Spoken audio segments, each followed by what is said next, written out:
অনেকের এমন ইচ্ছা আছে যে লোন নেব, লোন নিয়ে মিউচুয়াল ফান্ডে ইনভেস্ট করব।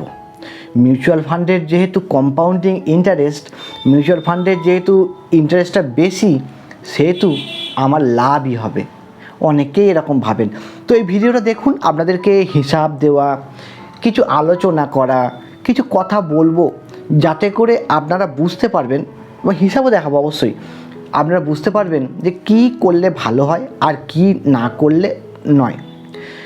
সব কিছু নিজেরাই বুঝে যাবেন। আমি আপনাদেরকে কোনো কিছু মন্তব্য দেবো না, আপনারা নিজেরাই বুঝে যাবেন আপনাদেরকে যেভাবে বোঝাবো। তো ভিডিওটা শেষ পর্যন্ত দেখুন, খুব কিন্তু ইম্পর্টেন্ট ভিডিও এটা। বেশিরভাগ মানুষ, অনেকজন এই পদ্ধতি কিন্তু অবলম্বন করার চেষ্টা করেন, ঠিক করেন না ভুল করেন। ভিডিওটা দেখলে এর উত্তর নিজেরাই পেয়ে যাবেন। আমি শুভ, গো অ্যাহেড বাংলার নতুন আরও একটি এপিসোডে আপনাদেরকে অনেক স্বাগত। একটা রাউন্ড ফিগার 10 লাখ টাকার হিসাবে আপনাদেরকে আমি এটা বোঝাচ্ছি। 10 লাখ টাকা, যদি কোনো একটা জায়গা থেকে আপনি 10 লাখ টাকা লোন নিলেন, ভাবলেন লোন নিয়ে এটাকে আমি মিউচুয়াল ফান্ডে ঢুকিয়ে দেবো। তো এবার এই 10 লাখ টাকা লোন আপনি যে নিলেন, এইটা আমি ধরে নিলাম 12% ইন্টারেস্টে নিলেন। এবার এই সমস্ত লোনগুলো আপনাকে কিন্তু 5 বছরে শোধ করে দিতে হয়, 5 বছরে দিতে হবে। এবার মোটামুটি আমি একটা হিসাব করে দেখেছি ইএমআই ক্যালকুলেটার দিয়ে। তো দেখাচ্ছে যদি আপনি 10 লাখ টাকা লোন নেন 12% ইন্টারেস্টে 5 বছরের জন্য, তাহলে আপনার ইএমআই পড়বে 22,244 টাকা। মানে আপনাকে দেখুন, প্রিন্সিপাল দিতে হবে 10 লাখ টাকা, ইন্টারেস্ট 3,34,000, আর টোটাল আপনাকে ইন্টারেস্ট সহ পেমেন্ট করতে হবে 13,34,667 টাকা। তাহলে আপনি যে লোনটা নিয়েছেন তার জন্য আপনাকে টোটাল ইন্টারেস্ট সহ 5 বছরের মধ্যে এই টাকাটা শোধ করতে হবে। ইএমআই পড়বে 22,244 টাকা। হলো। এবার উল্টো দিকে, যদি আপনি এই টাকাটাকে 10 লাখ টাকাটাকে মিউচুয়াল ফান্ডে ঢোকান, তাহলে কি আপনি এর চেয়ে বেশি পেতে পারেন? আপনাকে আমি খাতায় লিখে রেখেছি হিসাব, আপনাদেরকে বলবো বলে। তো আপনারা যদি এটা মিউচুয়াল ফান্ডে রাখেন, তাহলে অবশ্যই এর চেয়ে বেশি পেতে হবে, না তো লস হয়ে যাবে, আবার ট্যাক্স ফ্যাক্স কেটে। তো দেখুন, 10 লাখ টাকা যদি আপনি মিউচুয়াল ফান্ডে রাখেন, অবশ্যই ওয়ান টাইম, মানে লামসাম, মানে ফিক্সড ডিপোজিটের মতো আর কি। আপনি কিন্তু আর অন্য কোনো টাকা এখানে জমা দিচ্ছেন না, শুধু 10 লাখ টাকা রেখেই ছেড়ে দিচ্ছেন।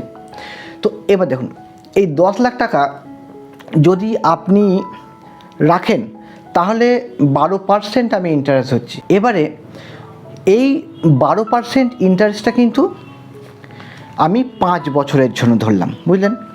5 বছরের জন্য যদি ধরা হয়, তাহলে আপনার রিটার্ন হবে 17.62 লাখ, মানে 17,62,000। এই রিটার্নটা আপনি পাবেন। এইবার বলবেন যে 12% পাবোই কি গ্যারেন্টি আছে? অবশ্যই না, কোনো গ্যারেন্টি নেই।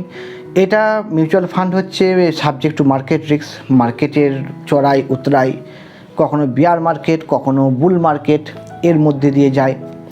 কখনো প্লাস রিটার্ন, কখনো -20% রিটার্ন, কখনো +30% রিটার্ন। কখন কি হবে কেউ জানে না, কোন বছর কি হবে। মোটামুটি অনেক বছর রাখলে একটা অ্যাভারেজে 12-14% হয়। মিনিমাম 10 বছর না রাখলে কিন্তু সিওরিটি নেই। তাই 10 বছরের হিসাবটা আমি অবশ্যই দেব আমি, এবং বলবো যে যদি কেউ এরকম করে থাকেন, অবশ্যই 10 বছরের টার্গেট মিনিমাম নেবেন। 5 বছরের তো জাস্ট হিসাব বোঝানোর জন্য, যেহেতু লোনটা আপনি 5 বছরে শোধ করছেন, সেই জন্য হিসাবটা জাস্ট বোঝানোর জন্য এইটা আমি আপনাদেরকে 5 বছরের বলছি, একটা 12% ধরে।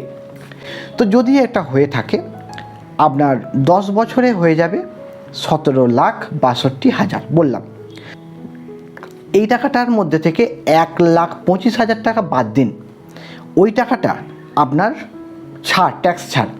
বাকি যে টাকা পড়ে থাকে 16,37,000 টাকা, এর উপর 12% long term capital gain tax যেটাকে দিতে হয় সরকারকে, সেইটা লাগবে। তো ওই হিসাব করে টোটাল করে দেখা যায় যে হাতে পাবো এক্সপেন্স রেশিওটা ধরতে হবে। আমি বলছি 0.65% এক্সপেন্স রেশিও। মিউচুয়াল ফান্ডের যে ফান্ড ম্যানেজারটা যে রেশিওটা নেয় আর কি। তো আপনি পাবেন 15,45,922। বুঝতে পারলেন? 15,45,922 অবশ্যই লাভ হলো তো। কিন্তু যদি 12% পাওয়া যায় তবেই তো লাভ হলো। 5 বছরে এই 12 পাওয়া যাবে এটার কোনো গ্যারেন্টি একদম নেই। হ্যাঁ, 30% পেয়ে যেতে পারেন, এটা কোনো গ্যারেন্টি নেই। কিন্তু 10 বছর হলে না একটা তবুও গ্যারেন্টি বলা যেতে পারে। গ্যারেন্টি বলবো না, এখানে আবার গ্যারেন্টি বলা মানে আবার মুশকিল। 10 বছর হলে 12-14% আপনি ধরতে পারেন মোটামুটি। তো 12%ই ধরুন একটা। তো যদি 12% ধরে থাকেন, 10 লাখ টাকা যদি 10 বছরের জন্য, তার রিটার্ন হবে 31,06,000 টাকা।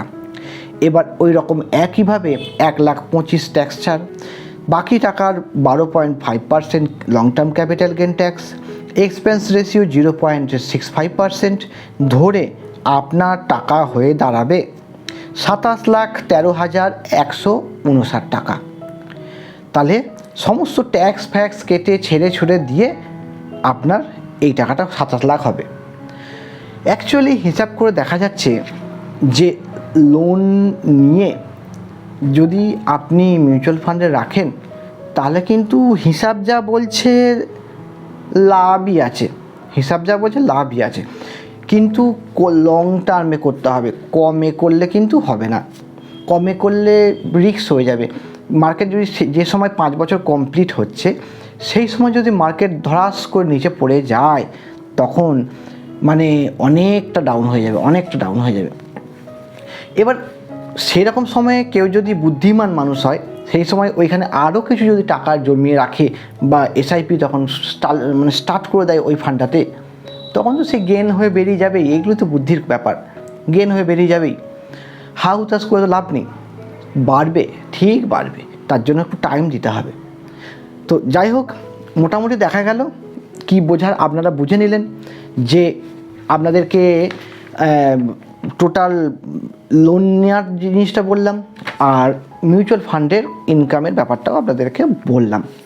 এইবার এইটা বিশাল লাভ হয় কখন জানেন তো? আমার যেটুকু হিসাবে দেখেছি, যখন বিয়ার মার্কেট চলে, মানে মার্কেটে যখন কারেকশন আসে না প্রচুর, তখন এটা বিশাল লাভ হয়। অনেকটা নিচেতে আপনি প্রচুর মাল কিনে নিলেন, মাল কেনা মানে প্রচুর ন্যাব কিনে, মানে কম ন্যাবে আপনি প্রচুর ওই কী বলে ইউনিট কিনে নিলেন, প্রচুর ইউনিট কিনে নিলেন, তো ওটা তো একসময় বাড়বেই, অনেকটা বাড়বে। লোনের ইন্টারেস্টের চেয়েও বেশি বাড়বে, এটা তো আমার মনে হয়। এবার আপনাদেরকে সমস্ত হিসাব বললাম, আপনারা বুঝে হিসাবপত্র করে আমাকে জানাবেন কিছু ভুল বললাম না কি বললাম। কিন্তু যদি হাই মার্কেটে, অর্থাৎ ধরুন 2024-এর সেপ্টেম্বরের আগে, আগস্ট ধরুন 2024-এর ওই সময় যদি আপনি রাখতেন তাহলে কি হতো? সেপ্টেম্বরের লাস্টের পর থেকেই তো মার্কেট একদম কারেকশান হতে কোথায় নেমে গেছিলো ভাবুন দেখিনি। তো ওই সময় রাখলে তো লস দেখতে হবে। আর ওই যে বললাম, যখনই এরকম হতেই পারে, মানে আপনার 5 বছর কি 10 বছর আপনার যাত্রাপথে কখনো এরকম দেখতে হতেই পারে, তখন আপনাকে এসআইপি ওই 10 লাখ টাকা রেখে দিলেই চলবে না, তখন ওর সঙ্গে কিছু আরও অ্যামাউন্ট অ্যাড করে যেতে হবে এবং দরকার পড়ে এসআইপি চালু করে দিন ওই সময়টার জন্য, ওই ফান্ডেই চালু করা যায়। তো দেখবেন প্রফিট আরও ডবল 3 গুণ হয়ে যেতে পারে। আপনাদেরকে কিছু জানানোর চেষ্টা করলাম, বোঝানোর চেষ্টা করলাম। আপনারা কমেন্টে জানান আমি ঠিক বললাম না ভুল বললাম, আর কি করলে ভালো হয় না হয় কমেন্টে জানান। ভালো থাকবেন, আবার ফিরে আসবো নতুন একটা ভিডিওর সাথে। ধন্যবাদ।